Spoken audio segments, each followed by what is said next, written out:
A few years ago, I decided I needed a major life change.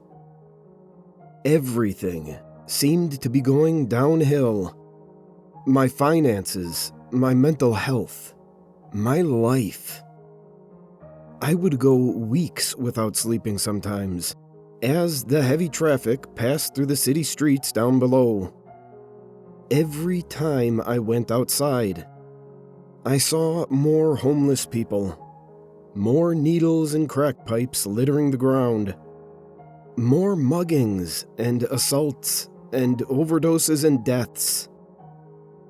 The city had become a wasteland, and I knew it was time to leave. I had no girlfriend, no wife, no kids. My parents had both died a few years prior, and I barely talked to my siblings anymore. I had nothing to tie me down to this place where I felt like I was dying inside a little more each day. That was when I sold nearly everything I owned, got in my car, and drove up to Alaska to try starting anew. I bought a small cabin and a plot of land, in the middle of its majestic mountains and dark, enchanting forests. In the winter, the northern lights would shine through like the eyes of God, sending out divine trails of light that danced through the skies in cosmic waves. And while the move did help give me some peace of mind, in the end, the source of all my problems had ultimately followed me thousands of miles into this endless wilderness. It would take me a long time to realize the cause of all this misery was myself. Because, as a wise man once said, "Wherever I go, there I am." I lived in that cabin for 3 months without any major issues. I had a rifle and a shotgun for hunting, a small garden in the backyard, and a solar panel to generate electricity. This is the life, I said. Relaxing on a hammock, I had strung across the corner of the cabin while staring at the endless beauty directly outside the window. White-capped mountains loomed like giants in front of thick clusters of evergreens. A virgin covering of fluffy snow made the entire world glisten and sparkle. There wasn't a house or road in sight. No work, no stress, no pollution, no cars honking all the time. I closed my eyes, breathing in the clean air. I ended up falling asleep for a couple hours, waking up just as the sun had started setting. Bright orange streaks mixed with the bloody smears of the fading light as it disappeared behind the mountains. I groggily arose, stumbling over to make a cup of instant coffee. As I sipped it, I wandered around the room, looking for something to pass the time. There were still quite a few random objects left behind by the last owner that I hadn't gotten rid of yet. I had moved in to find a stocked bookshelf filled with classics by Philip K. Dick, Isaac Asimov, and Robert Heinlein. Bored, I started rifling through the collection, looking for something good to pass the time. As I shuffled past A Maze of Death and Ubik, something caught my eye. A black, leather-bound book with no title or author name stood there, its cover faded with time and wear. Curious, I pulled it out and opened it. I saw the cursive scrawled across the page in a neat copperplate script, and realized it was a diary left behind by the previous owner. The first entry was dated January 9th, 2015. This is what it said. I don't know if I'm going crazy or not. I went into town to talk with my therapist yesterday, and she said I should try writing everything down. She talks to me like it's all in my head, but I know it's not. When I first moved into the cabin, it seemed like paradise. I never thought in a million years that something would be slinking around at night. I never thought it would be hiding under my bed, peeking in windows and following me like a shadow. Right now, I'm snowed in, with a cup of coffee in one hand and my pistol in the other. I can't sleep anymore. I keep hearing something shuffling around under the bed. Sometimes, I think I even hear ragged breathing, as if a corpse with dirt in its lungs had come back to life. I've caught glimpses of that thing in the darkness. Whatever it is, its skin is loose, almost falling off the bone.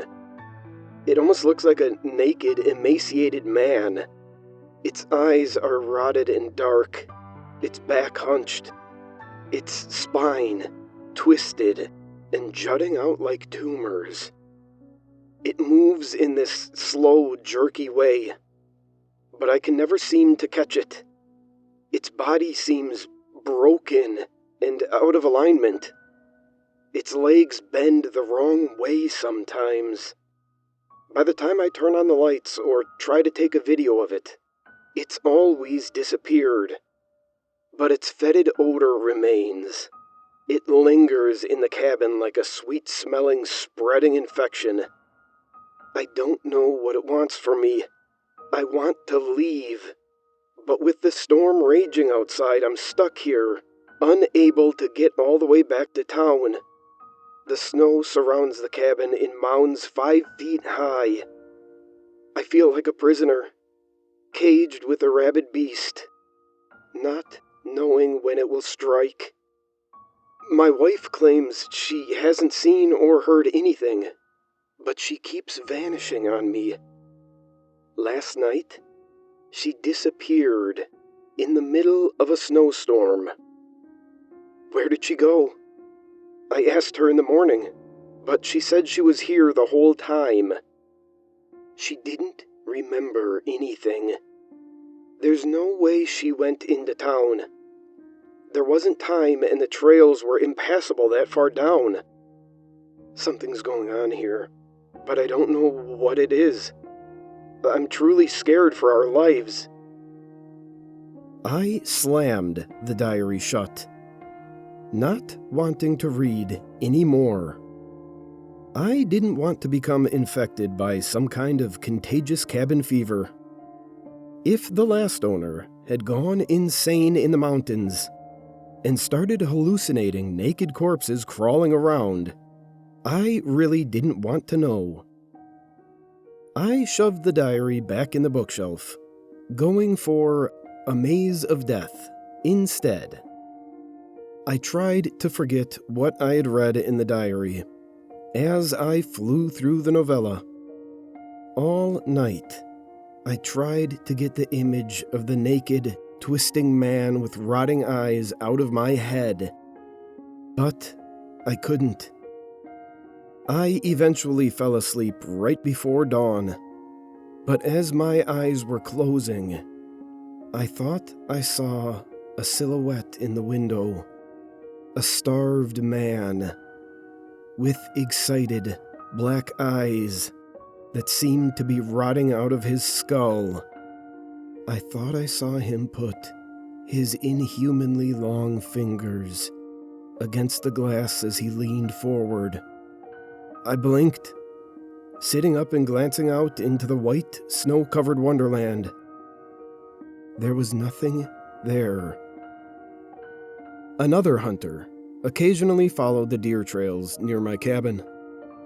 A frozen lake stood a quarter-mile away, the surface white and covered in thick drifts of snow. I bundled up, deciding to go outside for a hike in the frigid dawn. I strapped on my snowshoes and grabbed my shotgun, as I always did when I went outside. I never knew when a polar bear might be waiting around the next tree after all.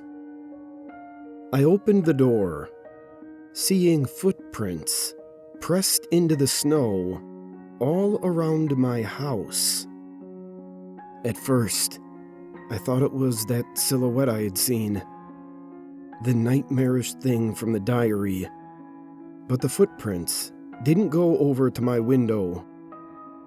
They followed the trail 20 feet away, veering off towards the frozen lake at the bottom of the hill. I glanced down in that direction, seeing a black figure plodding slowly forward. "Steve!" I cried, recognizing my only neighbor in a 4-mile radius. He had a cabin about a mile away, on his own little plot of land. He jumped, clearly startled by the sudden noise. His black snow pants and heavy fur coat swished together as he spun, raising his rifle high. When he saw me, he immediately lowered it and put a gloved hand up in a friendly greeting. "Hey, Josh. Surprised to see you up this early." He yelled over the muted, wintry landscape. Sounds always seemed different after it snowed, as if all the noise in the world had become faded and dead. "Yeah, I've been having a little trouble sleeping," I said, slinging my shotgun over my shoulder. "What are you doing, anyway?" "Just a little hunting, you know," he said, giving me a sly wink. "Animals are always most active around dusk and dawn, it seems. That's when I always have the best luck, anyway." He stepped close to me, staring me in the eyes. "You do look like shit. Those bags under your eyes are big enough to carry groceries in." "Yeah, trust me, I know." "Hey, this might sound a little weird, but did you know the previous owner of this cabin?" I asked. Steve's wrinkled, old face fell into a scowl. His expression immediately became guarded and distant. Sure, we met," he exclaimed bluntly. He seemed to be searching my face for something, but I didn't know what. His reaction left me feeling off balance and nervous. "Is he still around?" I said. Steve's scowl deepened. "Buddy, I don't know what this is about, but he's dead. He's been dead. He died in that cabin, actually." He pointed a finger at my home accusingly. With those words, my heart seemed to drop into my stomach. Waves of dread flowed through my body like water. How did he die? Like a heart attack or something?" I asked. Steve's gaze turned downwards. He didn't meet my eyes. "Do you know that Alaska has the highest missing person rate in the entire United States? It's not even close.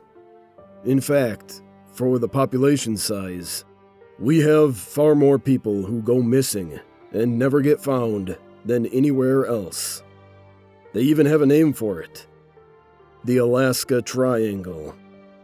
And we're square in the middle of it." I stared blankly at him, wondering where he was going with this. It seemed like a way to avoid answering my question. "No, I didn't know that." I responded. Steve nodded, raising his head again, and heaved a deep sigh. "Look, the thing with the last owner and his wife, it's somewhat disturbing. If you really want to know, I'll tell you. But it's certainly not going to help your peace of mind. And it definitely isn't going to help you get some sleep. I want to know. I insisted instantly. The wind started to whip past us. Flakes of ice and snow flew sideways in the sudden currents. Let's go back to your cabin then, Steve said, pulling his heavy fur-lined hood off and shaking out his long black hair behind him. I could use a bit of whiskey to warm up. We sat down with a bottle of Johnny Walker and 2 shot glasses.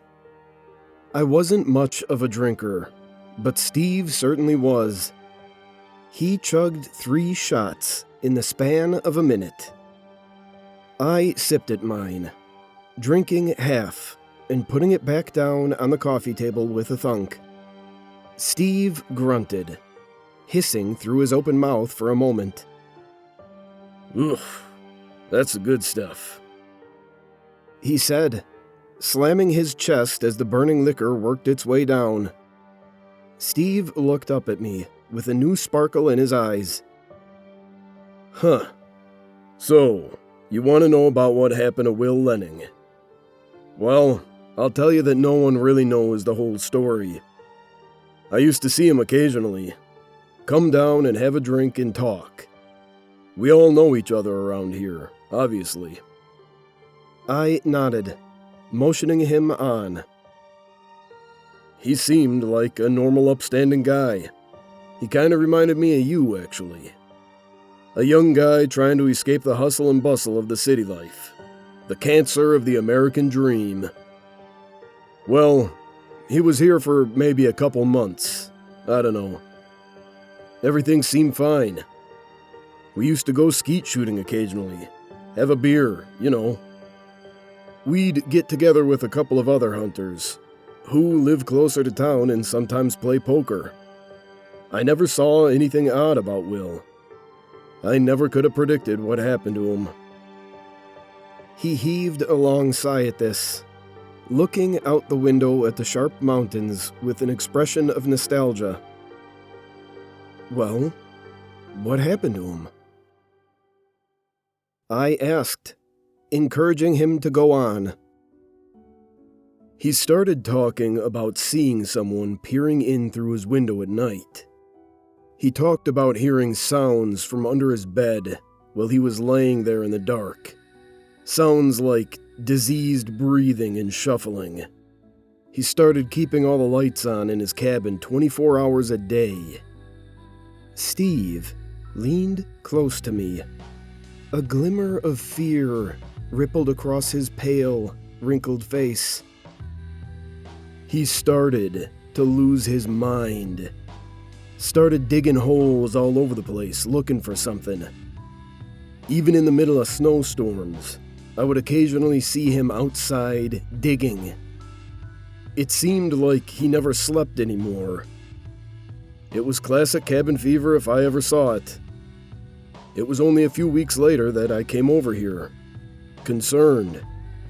I hadn't heard from him in a few days, which was fairly unusual. I found the door hanging wide open, propped up in a chair in the exact spot where you sit now. Will lay, with a blast hole showing clear through his skull, a shotgun laying at his feet. And next to him, I found a blood-stained diary open to the middle page. The last entry was stained with blood spatter, but still visible. I remember leaning down and reading it. It was only a few sentences long. I glanced over at the bookshelf with the same diary, saying nothing. It said something like, "I see what's going on now. The twisted man is leading me to the truth. Today, I will finally find it." And that was his last note. I asked, my heart hammering in my chest. He nodded. Yeah, I went into town and got some rangers to come check it out. Eventually, they got cops and CSI there. They took out all the stuff as evidence, including the diary. Good riddance, I say. Reading something like that is never beneficial. Sometimes delusions spread like a virus. You know what I mean? I did, but I said nothing. I glanced back at the diary. Its black, leather cover, gleaming like a crouching snake. And I wondered, if the police took the diary as evidence, how did it get back here? You said he had a wife living here with him, too. Yeah. She went missing around the same time. Pretty bizarre. The cops thought maybe she just moved away, but... He shook his head grimly. As far as I know, she was never seen again. It was like she had evaporated into thin air. After Steve left, I walked stiffly over to the bookshelf, taking down the diary. I flipped open through the pages. In the middle, I found the last entry. Spatters of old, darkened blood were scattered over the page like raindrops. I found the final note and read the date. January 27th, 2015. It read, Will Lenning had not lived long after he started seeing the Twisted Man. I wondered if my fate would be the same. The sun had started to set outside as I sat with the diary at the small circular kitchen table, eating some stewed venison and rice as I read through the entries. At the end, Will Lenning said the Twisted Man had been trying to guide him somewhere. That, in fact, the Twisted Man had been trying to protect him from some great evil, rather than being the source of it. I scoffed, feeling a flash of anger at his stupidity. His naivete obviously led him to his death. But then a flash of insight struck me like lightning. What if I was committing the same kind of stupidity? Perhaps I should just grab my gun and valuables and leave. I could take off on the snowmobile and be in town within a couple of hours. But in my heart, I knew I would not. Something about the mystery of all this beckoned me to stay. Like a siren leading sailors to destruction, my curiosity called out to me, and I knew I would not be leaving that night. I needed answers. And, sadly, I would find them. I had fallen asleep with an empty bottle of beer in my hand. I sat in front of the TV, which only got satellite reception. There were, of course, no cable or phone lines threading their way through the forest. All of my power came from stored solar energy. Since I rarely watch TV, and really only used it to cook or heat up water for bathing, the energy produced was sufficient even in winter. Tonight, though, I needed its sound, its mindless flashing of lights and colors and canned laughter.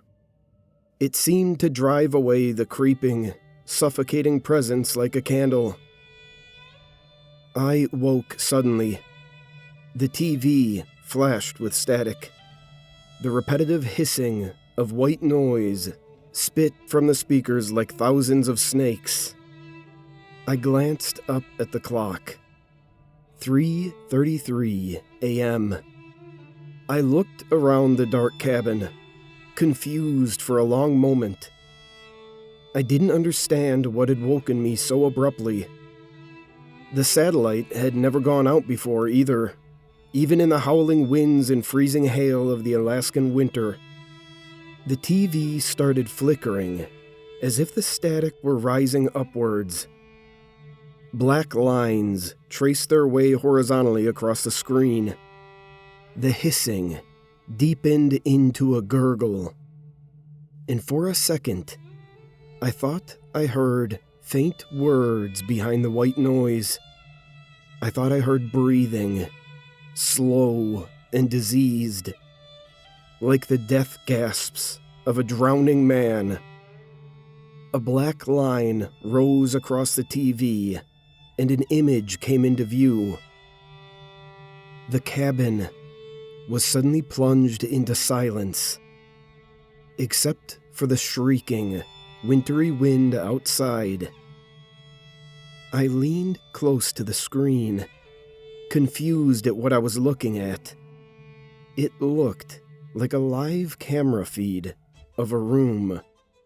As I took in the details, I realized it was my cabin. I saw myself in the chair, leaning close to the screen. I raised my hand, and the miniature version of me on the screen did likewise. Ice water seemed to drip down my spine as waves of dread coursed through my body. What the hell is this? I whispered, looking back to where the camera should be. It was just a coarse wooden ceiling in that corner. I turned back to the screen and nearly screamed. The TV showed a pale, naked man, crouching directly behind my chair now. With jerky movements, he rose, his broken spine twisting and shivering. A hissing voice rang out from the speakers. It spoke as if it had dirt and writhing maggots in its throat. He is a killer, the shadow of death. It gurgled. Many have fallen. Many lie buried across this forest. You will be next. He is watching you. Long, broken fingers with blackened nails reached out to touch my shoulder. I jumped out of my chair, stumbling back as I spun around in terror. My back smashed into the TV, and it fell to the floor with a shattering of glass and explosion of light. In those few moments before the darkness descended on me like a blanket, I thought I glimpsed a pale, sunken face with rotted, blackened eyes peeking out from behind the chair. I turned on every light in the cabin, but there was no sign of the twisted man now. I knew I had to get out of there, though. I thought about the warning that the voice had spoken. If the creature wanted to attack me, then why hadn't it just killed me while I was sleeping? None of it made sense. Who was watching me? The twisted man? And if he was, why warn me? Perhaps it was psychological warfare, I thought to myself. Perhaps the twisted man simply liked to play with his food before he ate it. Thoughts raced through my head at 1,000 miles an hour as I threw on snow pants and a couple heavy sweaters and coats. I covered up my entire body as much as I could to try to prevent frostbite. I had made up my mind to flee.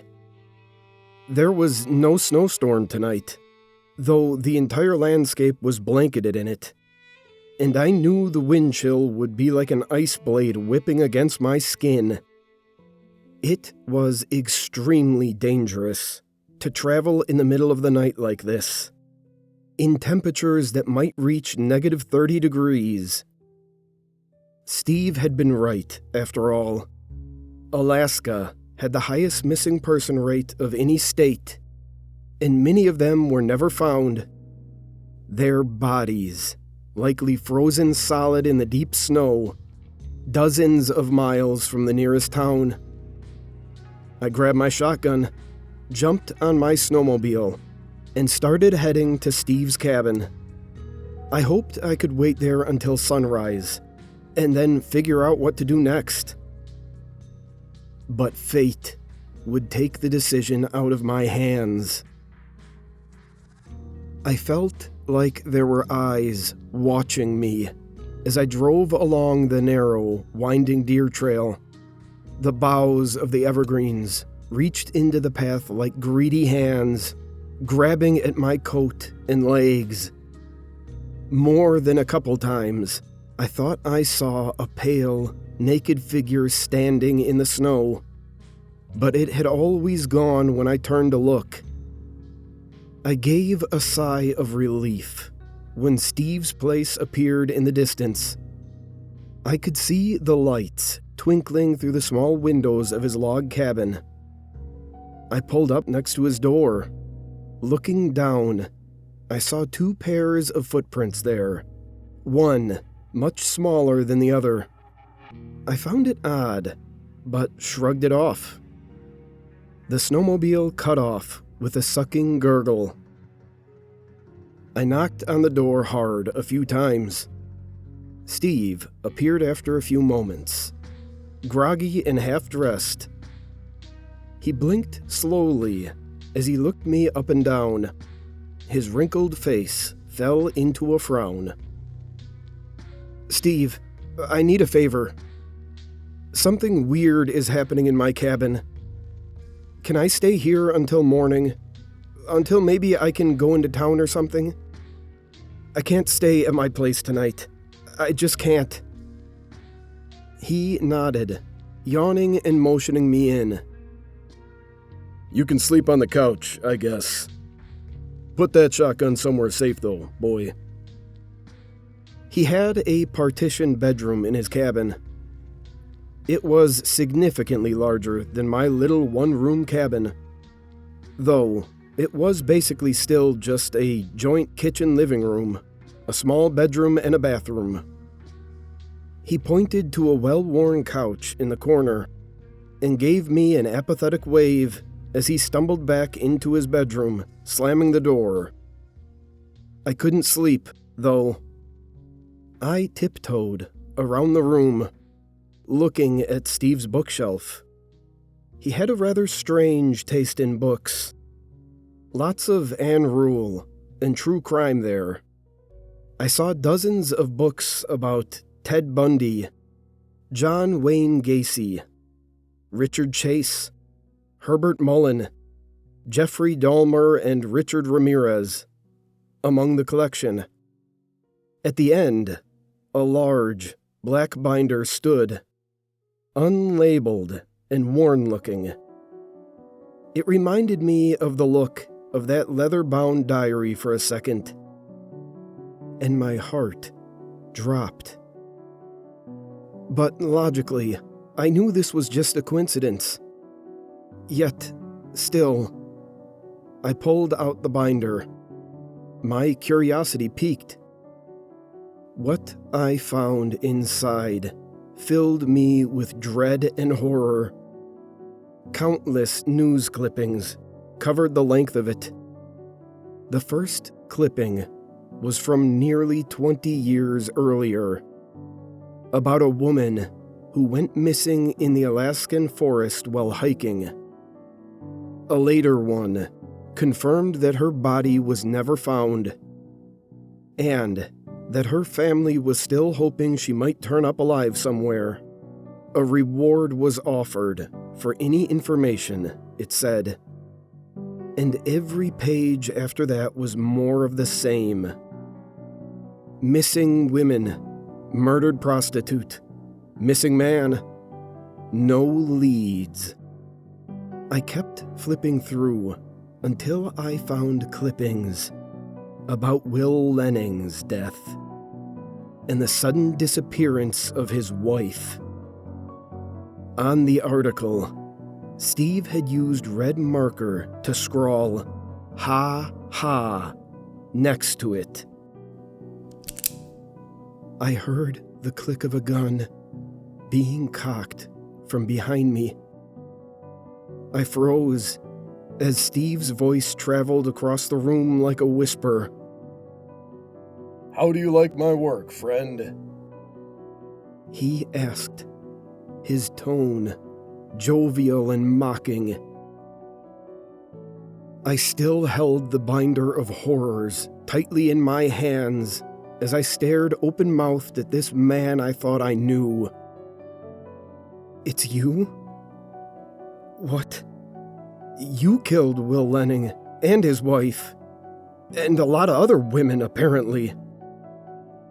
Everything felt unreal, as if I were stuck in a dream. Steve's grin spread across his face, but his blue eyes stayed cold and dead. "Yes. Well, she was cheating on him with me anyway. Just another whore, you know. They always get what's coming to them in the end." He hissed with hatred oozing from his voice. "It's too bad, really. I just killed another one tonight. I was planning on saving you for later. The urge isn't too bad yet right now, after all. It comes in cycles, you see. It comes in waves." I saw a glimmer of pale, naked flesh writhing behind Steve. With jerky movements, the twisted man came up behind him. I said nothing, just watching with wide-eyed horror and amazement. "You need help, man," I whispered. Steve laughed. "Help? The only help they give people like me is a needle in the arm. You know that. That's why it's important to always cover your tracks." The twisted man ran a long, broken finger across Steve's neck. Steve gave a strangled cry and jumped. He spun around, screaming. I glanced over at my shotgun next to the couch. I jumped for it as Steve turned back to me, firing his pistol twice. The first bullet soared high above me, raining wood splinters down on my head. But the second ripped into my leg. A cold, burning pain ran like fire up my shin. I screamed in agony and battle fury as I gripped the shotgun, spinning and firing. Steve's head exploded as the slug ripped through his brain. His forehead collapsed like a smashed melon as bone splinters and blood sprayed the wall behind him. The twisted man stood there, hunched over, grinning up at me. I felt warm blood gushing from my leg as I stared back at him, breathing hard. I wondered if I was dying. You weren't after me at all, were you?" I asked. "You were after Steve?" But the twisted man said nothing. After a long moment, he slinked back into the shadows of the bedroom and disappeared. As night crawled its way towards morning, I thought back to the words the twisted man had spoken through the TV, suddenly understanding everything. He is a killer, the shadow of death. Many have fallen. Many lay buried across this forest. You will be next. He is watching you. He hadn't been trying to hurt me at all. He had been trying to warn me. He had probably tried to warn Will Lenning and his wife, too. I wrapped my leg in gauze, gritting my teeth. The wound looked puckered and deep, but I could still move my foot, and the bullet had gone clean through the flesh. I poured alcohol on it, screaming in pain as it burned its way through my flesh. After rummaging through Steve's bedroom, I found some prescription painkillers and swallowed a handful of them with a beer. I knew I would need the opiate high to get through the pain of riding into town with a mutilated leg. As the sun finally rose, I made my way outside the blood-stained floors of the cabin to my snowmobile. Before I left, I glanced back at that horrid place, the scene of so much torment and death. In the open doorway, the twisted man stood, his back hunched, his rotted lips grinning at me, his hand lifted into the air with jerky movements, and waved. I waved back as I started the engine and headed into town.